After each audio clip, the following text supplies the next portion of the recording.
les racines de la médecine chinoise remontent très loin. Je pars dans la province reculée du Sichuan à la recherche du qi, la mystérieuse énergie vitale.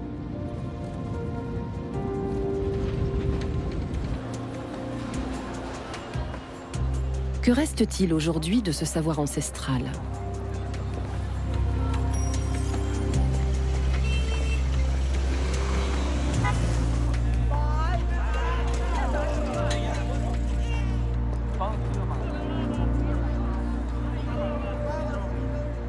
Ma première étape est Chengdu, la capitale de la province.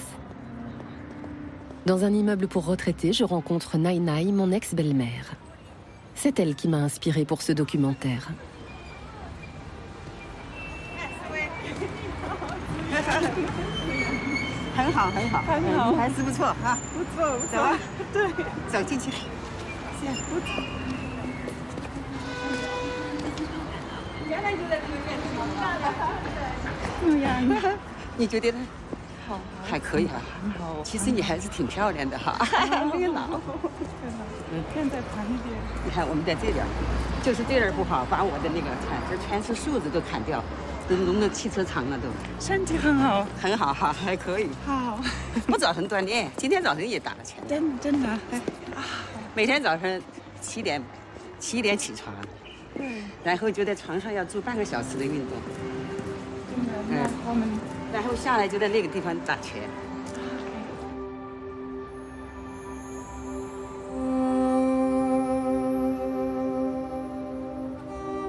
Le qi coule comme les nuages, disait toujours Nai Nai.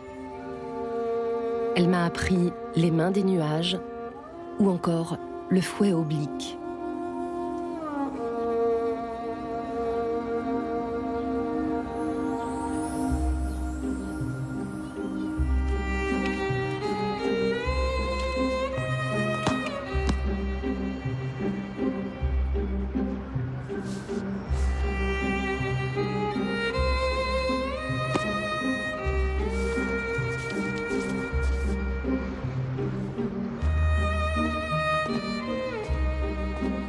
À plus de 70 ans, Nai Nai a gardé une forme olympique.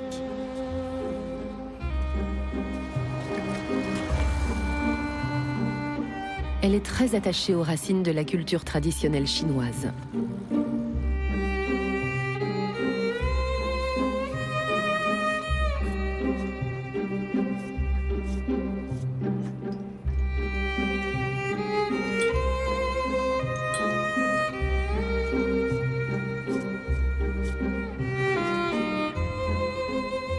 Nai Nai n'a qu'une petite fille, ma fille.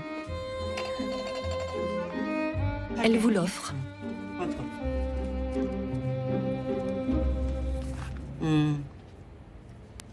Sur cette photo, je trouve qu'elle vous ressemble beaucoup à Qiping et à toi. Le haut du visage, c'est toi. Et le bas, c'est Qiping. Mi-chinoise, mi-allemande, un beau mélange. Une Eurasienne, ça saute aux yeux, non?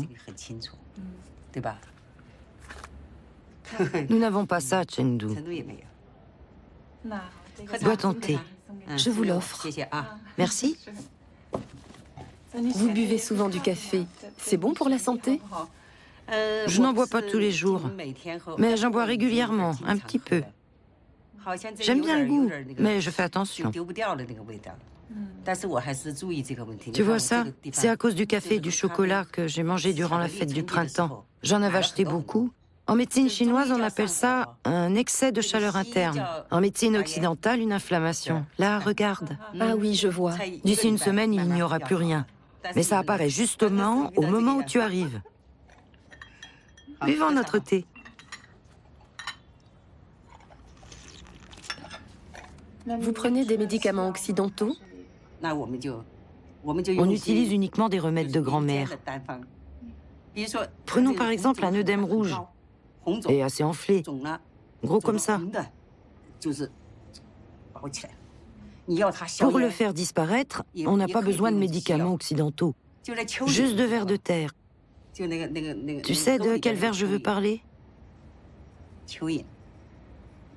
Traditionnellement, on les appelle vers de terre. On les sort de terre et on les écrase. Après les avoir écrasés, on prend la feuille d'un arbre et on met tout dessus.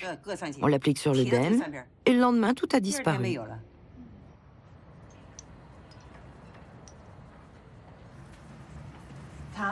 Vous m'aviez dit que vous aviez un livre sur les remèdes de médecine chinoise. Depuis toute petite, je me passionne pour la médecine chinoise. J'ai tout inscrit dans ce petit carnet. J'ai peur d'oublier sinon. C'est mon père qui m'a enseigné ces remèdes. Je les ai tous notés un par un. Regarde. Comment utiliser les plantes? J'ai tout noté. Ensuite, les remèdes. Celui-là sert à baisser la chaleur. Celui-là a chassé les toxines, a dissipé le froid. La médecine occidentale en parle, mais sans vraiment comprendre. Ça, c'est pour améliorer la vue. Après l'avoir pris, on a les yeux qui brillent. Il y en a beaucoup d'autres. Tous ces remèdes de grand-mère sont encore très utiles aujourd'hui. Si tu habites dans un lieu isolé, que tu ne trouves pas de médecin et que tu n'as pas de médicaments, comment fais-tu? Tu prends des herbes que tu peux cueillir toi-même. Il suffit de les cuire et de les consommer. Les médicaments ont été inventés sur ce principe. C'est ça la médecine chinoise.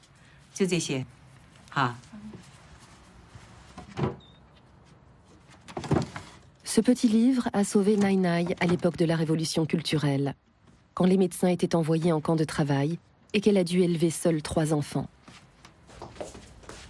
C'est pourquoi, aujourd'hui encore, elle ne jure que par la médecine naturelle chinoise.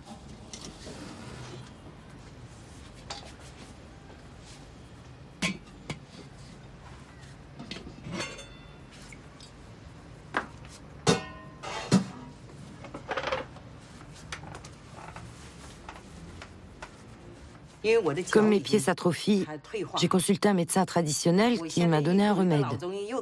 C'est ce remède que j'utilise maintenant. Tous les soirs, j'utilise ces 3 plantes médicinales. Elles servent à chasser le froid.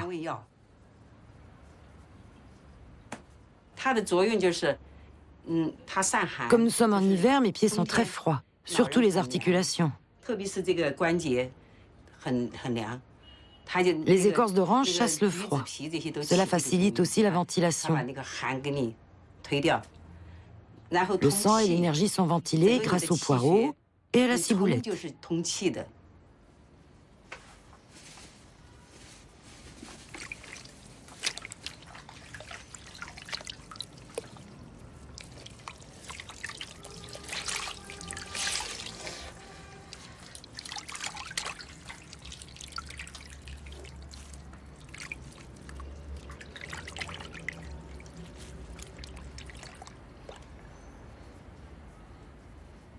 Dans la Chine ancienne, les préparations à base de plantes étaient des secrets bien gardés par les familles. Nai Nai m'a parlé de l'un des meilleurs phytothérapeutes qui pratiquerait toujours, mais dans une autre province, à 2000 km dans le sud-ouest du pays.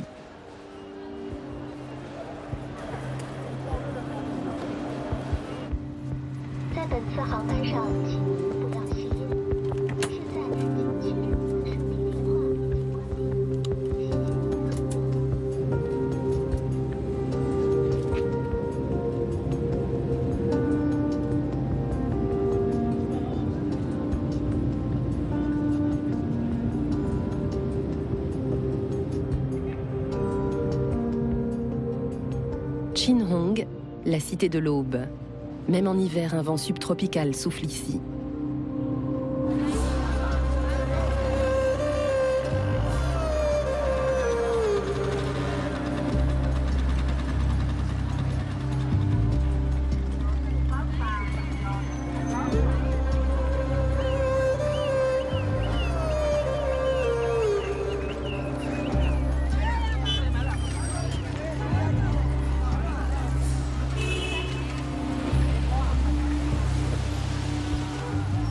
Après plusieurs tentatives, je trouve enfin le médecin.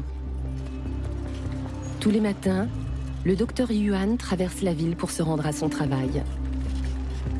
Il a 68 ans et dans sa famille, on pratique la médecine traditionnelle chinoise depuis 7 générations. Comme tous les médecins, sous Mao, il a dû travailler à l'hôpital public. Ce n'est que depuis la réforme économique qu'il peut de nouveau exercer en cabinet.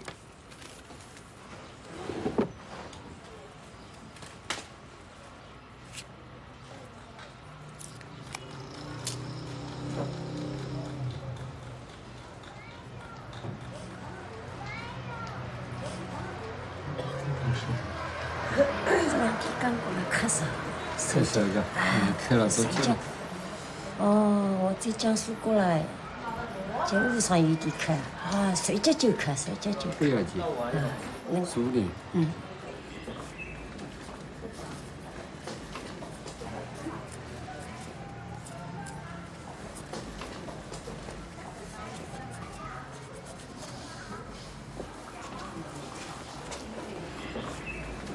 对啊。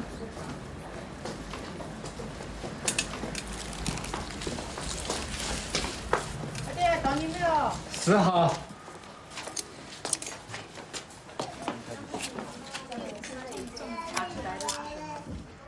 Examiner une main ne suffit pas. Les deux mains correspondent à des organes différents. La main gauche au cœur, au foie et au rein. La main droite au poumon, à la rate et au nombril. Puis pour le pouls, on distingue d'abord le tsun, le guan et le che. Puis à nouveau 3 points, superficiel, moyen et profond. 3 x 3 font 9, 3 x 9 font 27 pouls différents. La prise du pouls réduit donc les erreurs de diagnostic.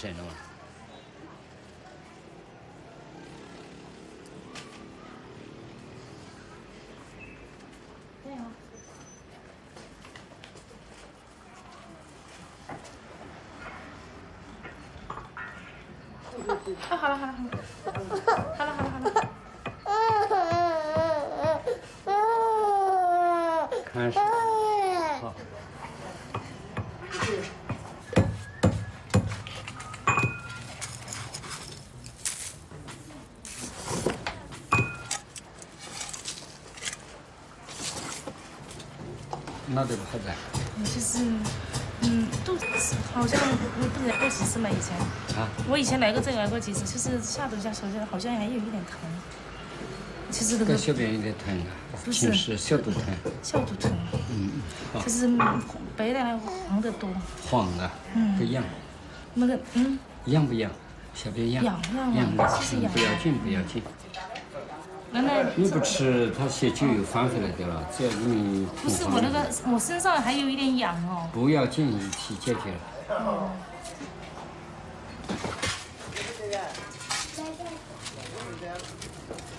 这个药拿回去，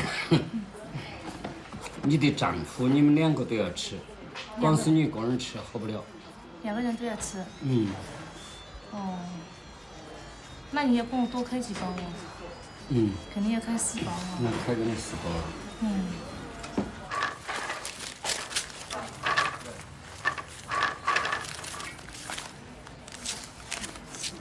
先把这个开水给给好。17号。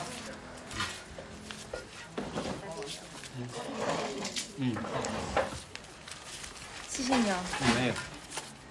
只要你们2个接到吃，有些快的就是这种一回就好掉里头有。如果你观察下去好玩点，我们就算了；不好玩再来看看。它最好的反应就是那个白带不带黄色，不一样哪里好啊？给它扶着就正面好了。好，谢谢啊。Le docteur Yuan est à la fois médecin et pharmacien. Il se procure lui-même presque toutes ces plantes médicinales.